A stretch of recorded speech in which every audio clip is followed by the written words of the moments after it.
Welcome to the Possibility Action Network podcast. I'm your host, Stephen Middleton, aka Possibilityman. We're committed to bringing you guests who strive to better people's lives and serve as a force for good in the world. Today, our guest is Karin Dent. Karin earned her Bachelor's of Business Administration from Wilfrid Laurier University. She is a certified wellness coach by the Mayo Clinic. She is a Qigong guide, and she is the founder of Discover You Coaching.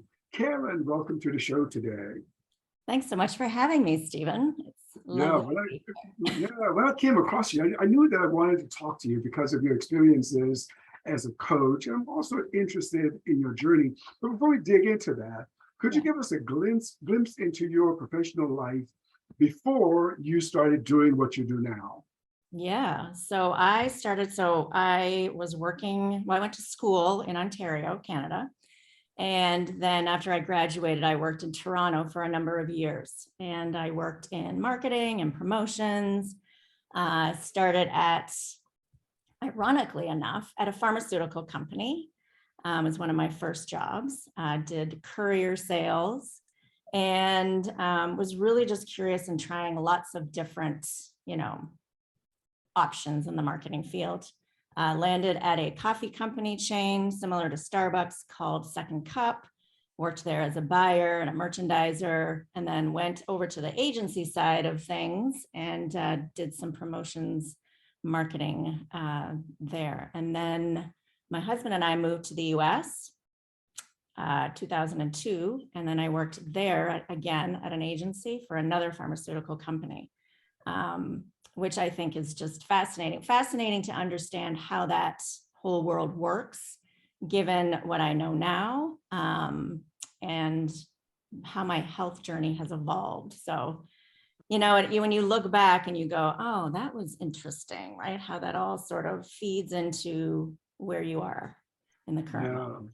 Yeah. Well, interesting. Well, you have had an interesting background. So give us a glimpse, though, into the pharmaceutical world. What was that like? And what did you carry to doctors' offices, and what kinds of things would you say to them about your wares? So I did a very brief stint in sales. And sales was not so much with doctors, but going to pharmacies and selling, getting product into the pharmacies, right? Making sure they were well stocked. But in that world, it was very profit driven, right? So when you think of health and wellness, you're thinking, okay, these products, the focus of these companies is to improve the health and wellness of the people they're serving, but really the priority is to make profit, right? When we were doing our brand marketing presentations and building those things out, it was more about, okay, well, how do we maximize profit? How do we bring in revenue? And while those products were serving a purpose, that was really the primary focus of those, Okay. right? Yeah. Okay, and you're doing something totally different now. So what led you to this? Let's call it pivot, or to this shift in your professional life. What led to this? So I stayed home for a number of years with my children. And then when my daughter was back in school full time, I was thinking, okay, I'm ready for the next thing. I didn't want to go back to that marketing world, the 9 to 5. So I was thinking I'm just going to be a yoga instructor, and that was going to be my thing. And I really loved health and wellness. I researched it, thank God for the internet. You can do all kinds of research there. And then I started having symptoms. And I had itchy burning sensation on my jawline, numbness, tingling. And, just thought at first it was a pinched nerve. I did some chiropractic, I did some physical therapy, and ultimately I was diagnosed with multiple sclerosis. I see. Yeah, and I want to come back to that in a moment, but you mentioned yoga. What attracted you to yoga? I mean, I find that interesting that even before your diagnosis, there was something else that was calling you. What called you? What called me? This sense, I think I'd had a lot of what I call now trauma growing up, experiences within my family, particularly with my father, and some bullying. And so all these things, I think over time, they leave an imprint on you and on your nervous system. And so I was really looking for something to calm that down. And initially it was more of the physical practice, but then I realized, oh, there's like this component to it that's also, it's that mind, body, soul.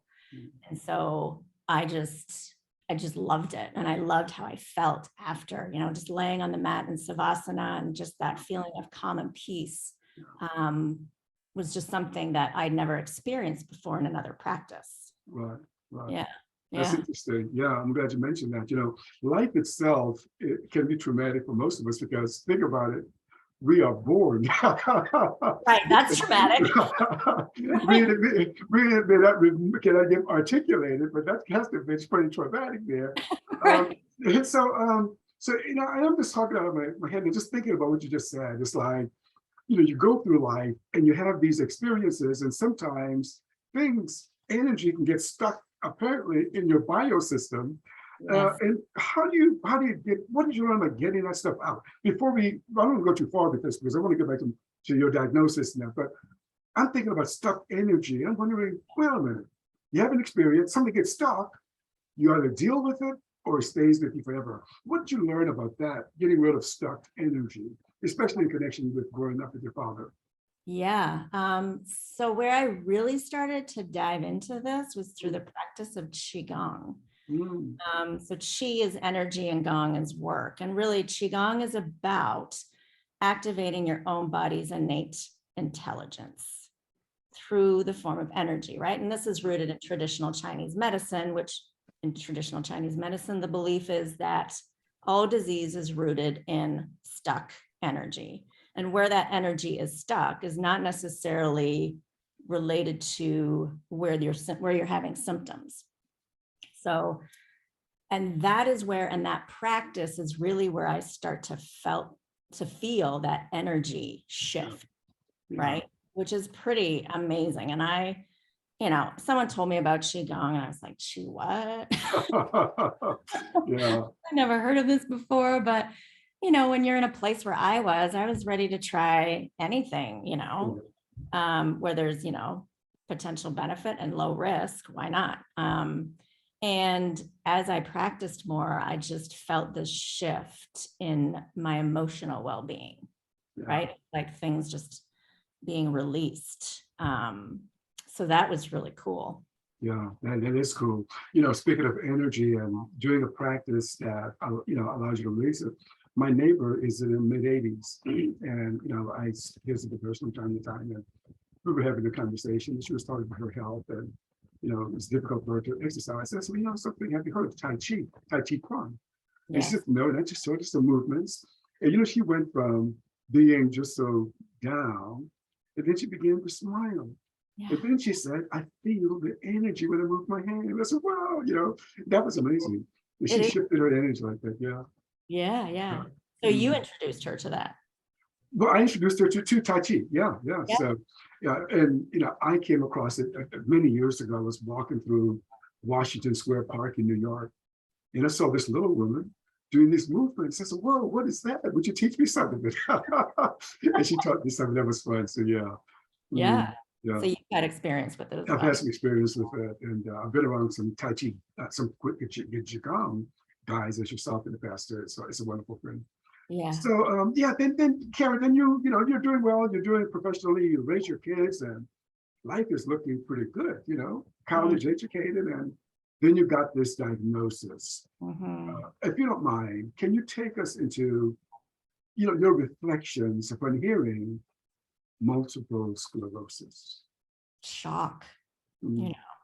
I was active, up until that point. I was doing duathlons, which is a run, bike, run type of race, yoga, running. I was doing all kinds of things to be active and felt like my diet was pretty good.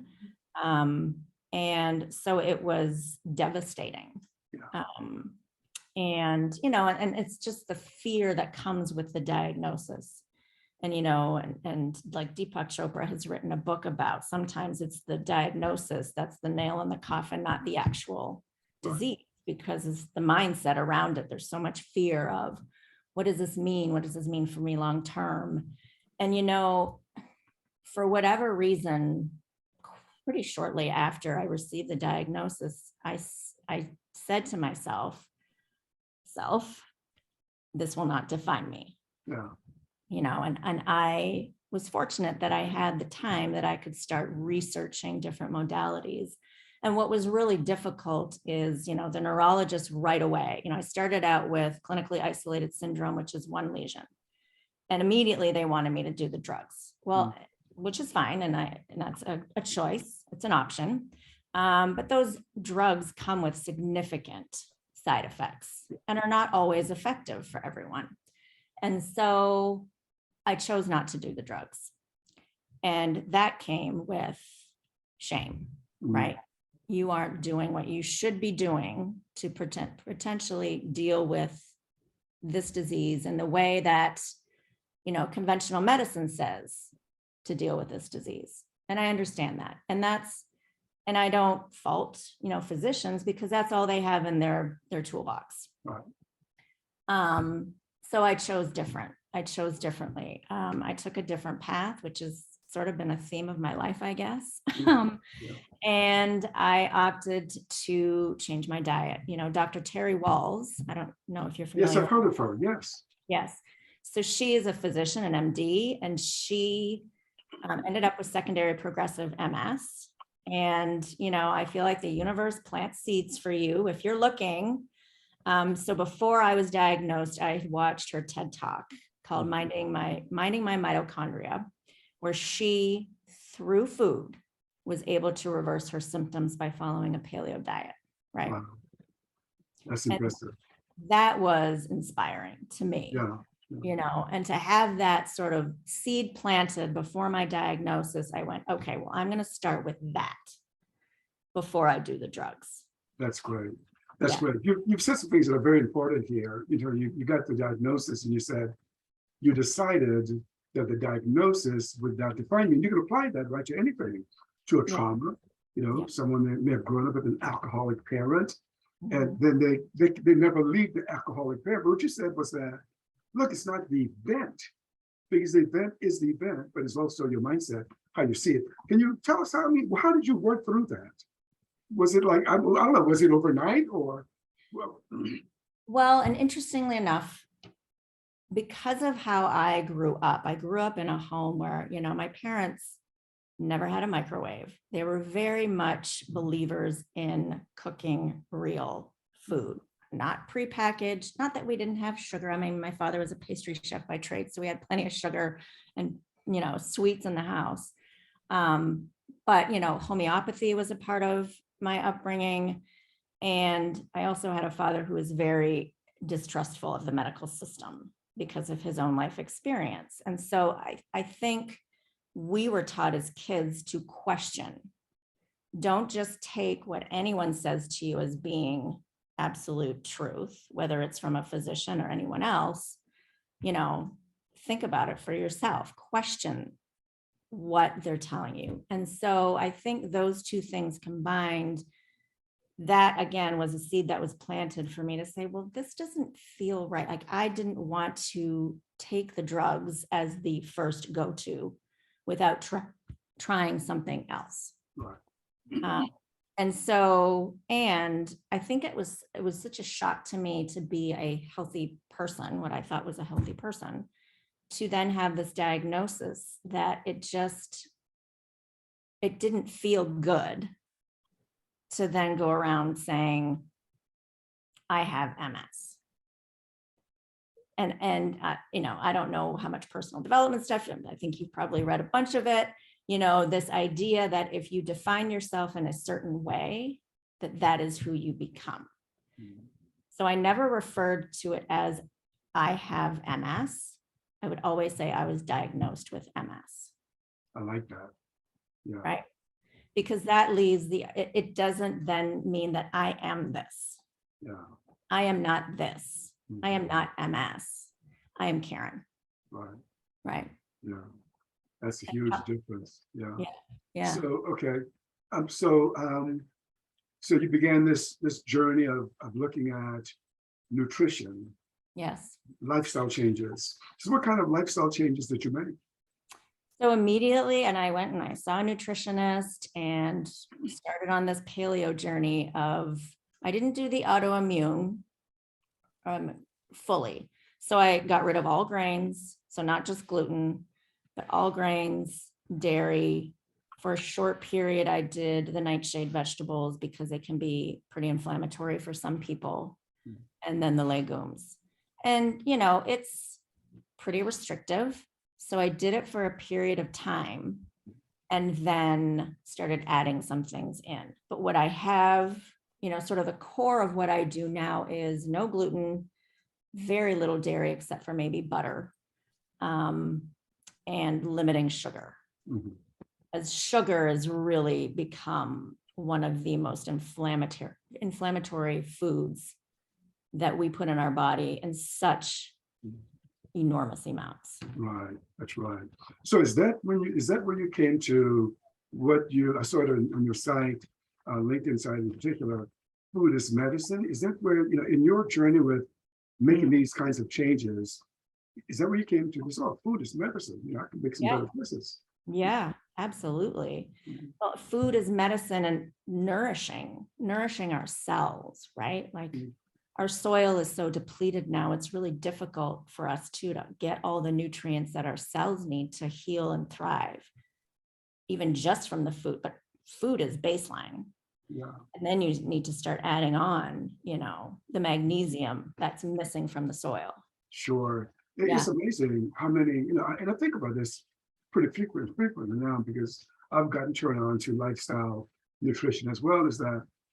You could go to a good vegetable market and it's amazing what's available there that can improve your situation, from your own kitchen.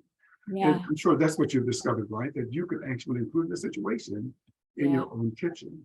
Yeah. Right. Isn't that empowering though? And that's the thing. And that's, fast forward to the coaching is just, we have this power to transform our health, right? Outside of what all the noise is out there, just by what you put on your plate. Yes. Yeah. That's interesting. I went to the Center for Disease Control's website, the CDC, recently, and I looked up lifestyle medicine. Okay. And you know what they said? They said that a lot of chronic diseases that can be reversed or at least ameliorated by people making better choices of what they put into their body system. Isn't that something? The CDC reports that. Right. They know. Yeah. They know it too. I just think we have lost our connection to that. So was it hard for you, Karin, because people have their choice. You're right, you got the power. You can say yes to the drugs or no to the drugs. Was it hard for you to say no to the drugs initially? I'm not into drugs. Do what you gotta do, when you gotta do it. I'm okay with that. But was it hard for you to say no to the drugs? And did you have peer pressure, family pressure telling you, girl, take the drugs? Yes. It wasn't hard for me to say no because intuitively that felt right for me. What was difficult, because I grew up a people pleaser. And so when you have people then going, well, wait a minute, are you sure that's the right thing? They start questioning your approach because they don't know, right? They haven't done the research. And I understood that, but it still was hard to then be questioned about my choices. Sure.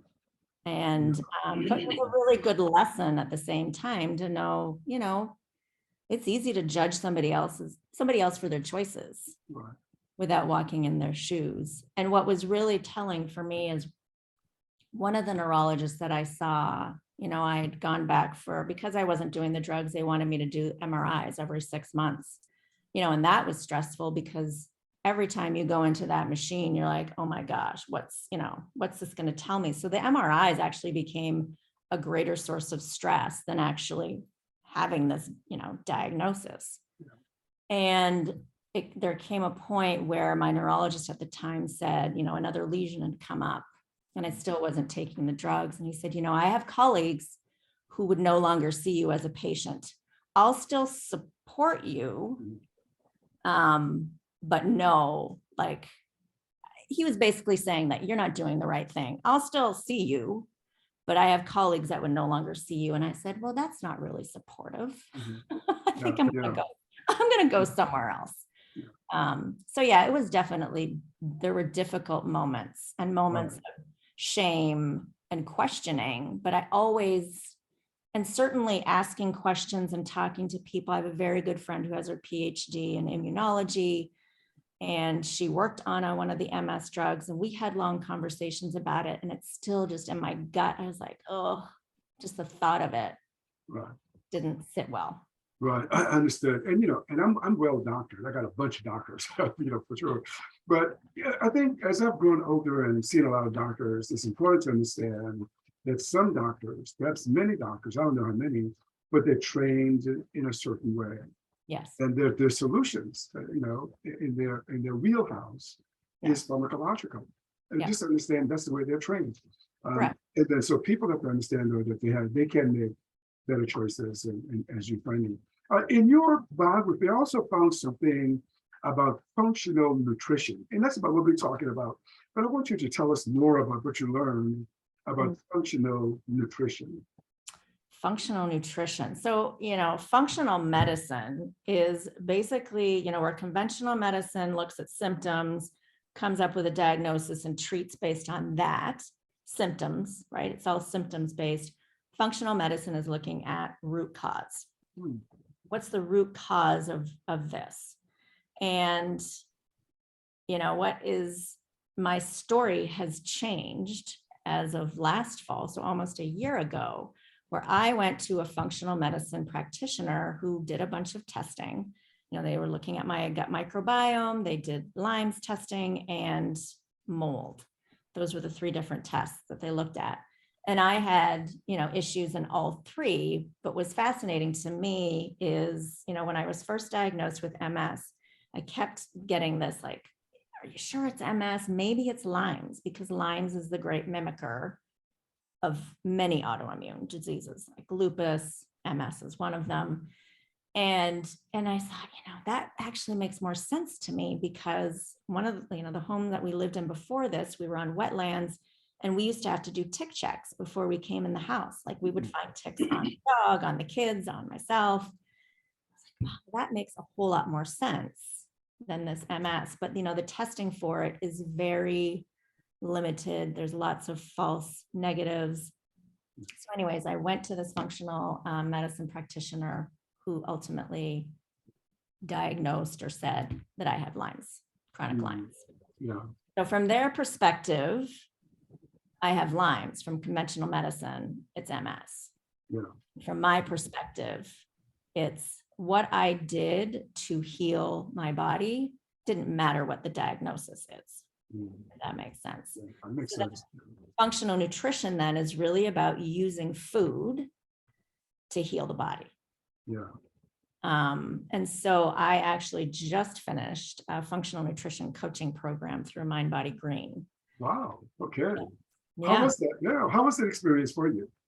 Super fascinating, because they bring in all these different experts like Dr. Mark Hyman, who you may be familiar with, Jeffrey Bland, who's the father of functional medicine. So they feature all these different, practitioners of functional medicine who have different approaches. Some are paleo, some are vegan, plant-based only.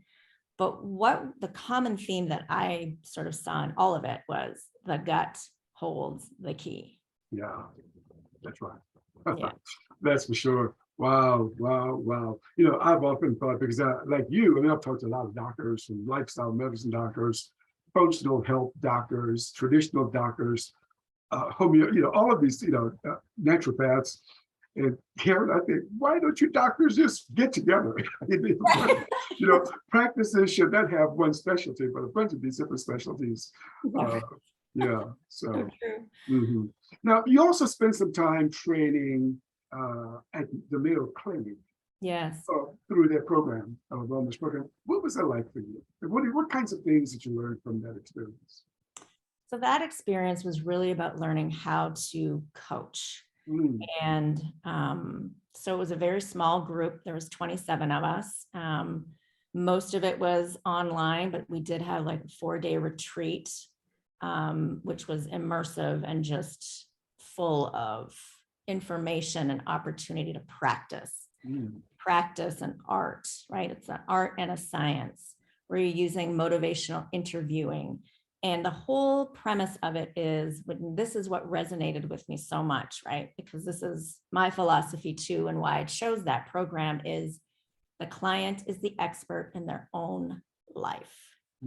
Wow. So you as the coach are there to elicit from them what makes the most sense for them based on their experience, based on their values, based on their strengths. So it's bringing that up, asking those open-ended questions. And oftentimes, the process is so amazing because they will usually know the answer. Well, I should be doing this. I know I need to be doing this. And then it's you reflecting that back to them and them going, oh, I kind of do know.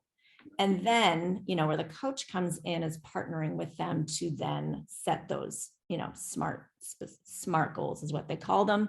And then holding them accountable, right? Yeah, I love it, Karen. I mean, I love it because what I hear you say is that in your training as a coach, you learn to recognize that wisdom is in the person that you're talking to. Right. It's not only wisdom in the coach, but wisdom is in the person that you're talking to, and you try to get your client to see that. I love it. That's wonderful. Yeah, it's beautiful. So what's this thing about? And I say this thing about because I don't know much about it. I've never heard the phrase before. I love the phrase though. And it's sustainable well-being. What do you mean by that?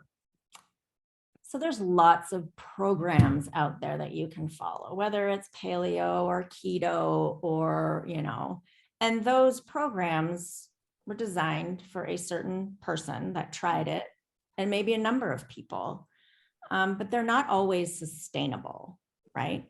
So when I say sustainable, it's picking and choosing the things that work for you as an individual, because we are all unique expressions, right? And so why we think that we need to pigeonhole ourselves into one mode or style of a diet or thinking, is just, it's the reality is it doesn't work that way for a lot of people. And so that's what I mean by sustainable. So it's not a quick fix. When I'm working with clients, sometimes there's frustration because it's not, you can get pretty immediate results with a ketogenic diet. And there's nothing against it. There's lots of research to show that it significantly reduces inflammation. You can have major weight loss. It's just for a lot of people, it's not sustainable. Right. So it's finding ways to sustain those improvements and changes that you've made so that you can go on and you can build on that. I love it, Karen, because because this you're talking about a way of life. You're not talking about, okay, we're going to fix this thing now and then go back to but a way of life that you can enjoy and feel that you're living and thriving and flourishing and whatever adjective you want to add to it. I mean, I love it. That sounds so good. So what led you, and I love your company name, by the way, your firm's name, Discover, and I'm going to put the emphasis on it, Discover You Coaching. Oh, how did that come to you? I love that name. Oh, well, so I was building on my marketing background, of course. That aspect has certainly come into being a wellnesspreneur is a new name I guess they've come up with. And I just wanted to find something that resonated with the fact that it's not about me as the coach. No. It's about you as a human. And we're all on this journey of discovering ourselves all the time, right? Like that's the human journey. We never stop learning. We never stop evolving. So how can I partner with you, client, person, human, fellow human, to discover more of what works for you so that you can thrive, so that you can heal.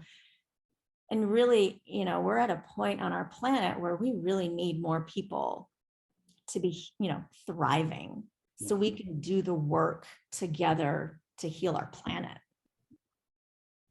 Yeah, Yeah. I mean, so I mean, just it's really profound. Just where we live in this space. Yeah. You know, we're on this, as Michael Singer, I believe, says this a lot. We're on this planet that's rotating in space. That's pretty profound. You know, I mean, that says a lot about a lot of things. So what I'm hearing you, Karen, I'm hearing something. Mm. I'm going to call it spiritual. And you know, correct me if I'm using words that you don't like. Mhm. I'm hearing something, you know, lifestyle, and I'm hearing something about wisdom inherent in each being. Mm. And my question for you is, okay, if I got this about right, and if I'm off the rocker, help correct it. I don't know about you. I don't know about you doing that. But then where are you drawing from? But that's what I hear. I hear something quite spiritual from you. That's beyond just religion, but Mhm. something that's deeper. And I'm just curious about where is it coming from for you? You know, I think I've always had this deep connection to spirit. Mm, I never knew what that meant. You know, I grew up in a very somewhat fire and brimstone Christian church, and there were certainly things I questioned at the time. And but it was deeper than that. There's just this knowing that there is this non-physical, that what we can't see, that is present yeah. and influencing. And you know, I believe in reincarnation, you know, this, Mm, like, as Albert Einstein said, like, energy cannot be created or destroyed, just transformed.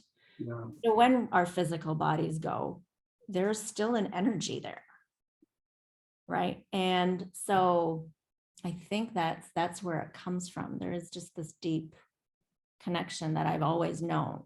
I don't know how, Yeah. that is there and guiding. And this, you know, one of my mantras is, the universe always has my back. Yeah. That's wonderful. I love it. I'm gonna steal it from you, okay? Sure. Yeah. Yeah. You know, and I'm sure, you know, from a physical sense, you know, you were not in line saying, give me multiple sclerosis, but Mm, you know, you got this diagnosis. So I want to ask you just a couple of questions around that. yeah. So what is multiple sclerosis, the diagnosis, teaching you, if anything, about love? About love. Huh. Multiple sclerosis has taught me about loving myself, Hmm, yeah. right? Because for a period of time, I was angry at my body, right? Like, my body had failed me. How could this be happening? I thought I was, you know, I was in the wellness space. I was doing all these things, and how could it fail me? And so part of it was learning to love all the parts of me, no matter what. And then the um, accepting help from other people, which I'm historically not really good at, and understanding that people, allowing people to help you is a gift to them as well. Indeed. Yes. Wow. Yeah. And I really learned that lesson. And this was after I was diagnosed, from a friend of mine who lost her son at the age of 9, quite traumatically and unexpectedly. And walking with her through that process and seeing her ask for help and seeing what it did for the community Mhm. and for that family was a life-changing experience. Wow. Um, so yeah, so the diagnosis for sure is just learning to love yourself as you are in the moment, which is really hard sometimes, Yeah. you know. And then the knowing that there's a reason, you know, I learned so much from that day on, you know, has led me to learn so much about myself, about different modalities out there for healing, that, and, you know, this new journey into coaching. Yeah. That's wonderful. So my other question around the same subject, what has the diagnosis of muscular dystrophy, multiple sclerosis, Yes, yes. taught you about compassion, Oh, if anything? yeah. It's okay to say no, nothing. Yeah. Compassion for other people experiencing, like even just hearing the diagnosis, I'd never had that before. And the fear around it, the unknown around it, and knowing that there are thousands of people who go through that experience. So compassion for people who walk that path, compassion for people in general, and just not knowing, you don't see MS a lot of the time, right? So you just don't know what someone is going through, even though the exterior looks all great and shiny and lovely. What's going on the inside of someone, whether it's emotional, physical, mental, you don't know. So having compassion for others, and that you don't know their story, you don't know what they're going through. Not that I didn't have it before, but I just became more acutely aware of it. Because you can put on a really good facade. Yeah. And then compassion for myself. Yeah. And that's right. and I think we all need more compassion for ourselves, because we live in a society that says do more, be more, do more, right? Don't be, just do, because productivity means, I don't know, success or something. And at least that's the way I grew up. Like, we didn't, if there was a project to be done, my parents, like, they didn't stop, particularly on my father, until that project. There's no eating, there's no nothing. You just, until it was finished. And I couldn't do that anymore when I was first diagnosed. I had to rest. And that was hard for me, to like lay down in the middle of the afternoon and take a nap. Like, what? Right. Yeah. Understood. Yeah. And, gosh, sort of some of the things that made me think.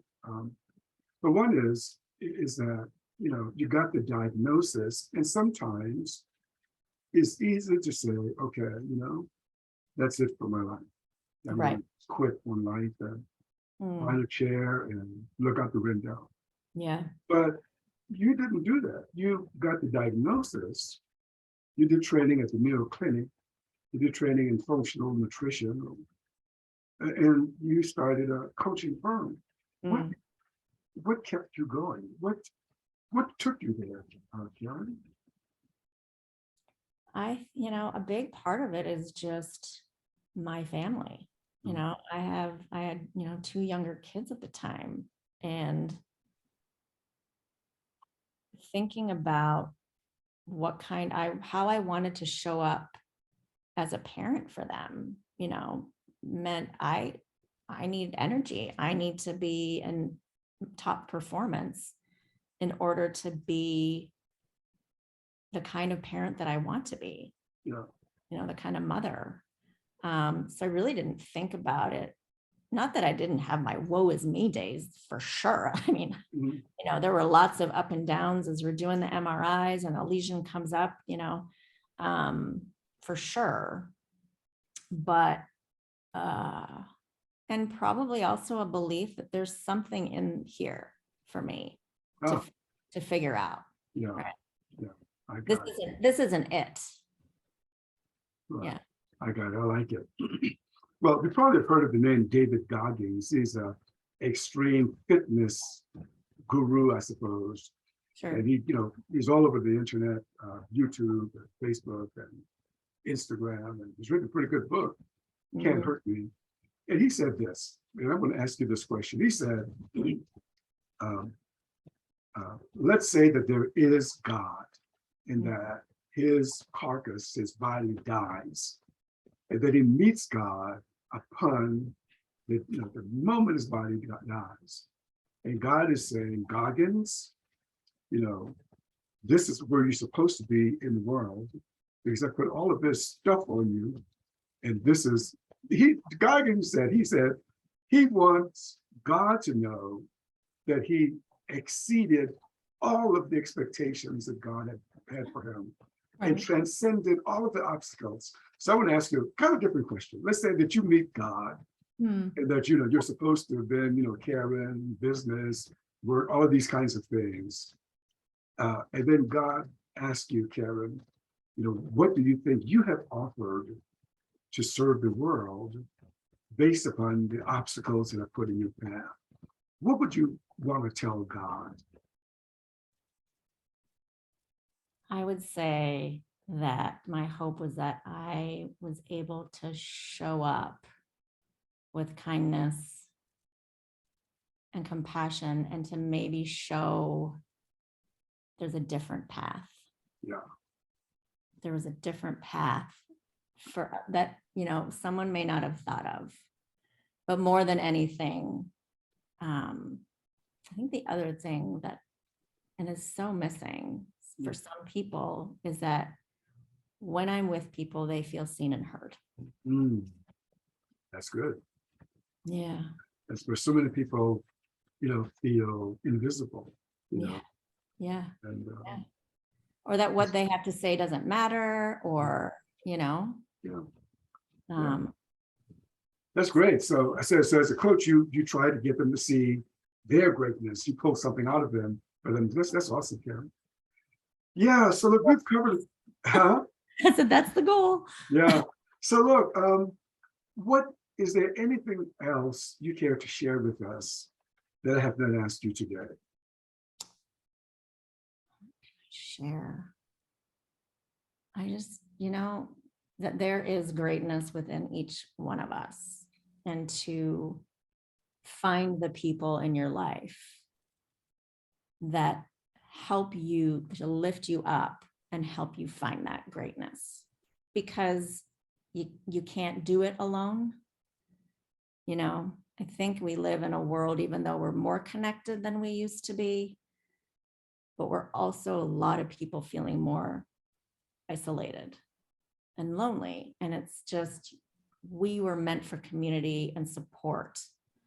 And so surround yourself with those people, whether it's a coach or anybody, right? Like, you know, family members, friends, pastors, whatever, spiritual guides that help you find your own greatness within, because it's there for everyone. Yeah. Well, throughout this conversation, and just now, you have given us the elements of self-determination theory. Early on, you said we have the power to make some choices concerning our health. Yeah. And here, you know, education, you got to learn about this stuff. And then finally, a community relatedness. So that's what you've just told us, that those key elements appear in your work. Yeah. Yeah. Well. Okay. Well, Karin, I really enjoyed my time with you today. And thank you for being with us. Well, thank you for having me. It's been such a pleasure chatting with you. Okay. Well, you have been listening to the Possibility Action Network podcast. I'm your host, Stephen Middleton. Our guest today has been Karin Dent, the founder of Discover You Coaching. Oh, Karin, before I go, I would like to put some information about Discover You Coaching where I write the description. Would you please send me something on that, a link or something to that website? Absolutely. Awesome. Okay.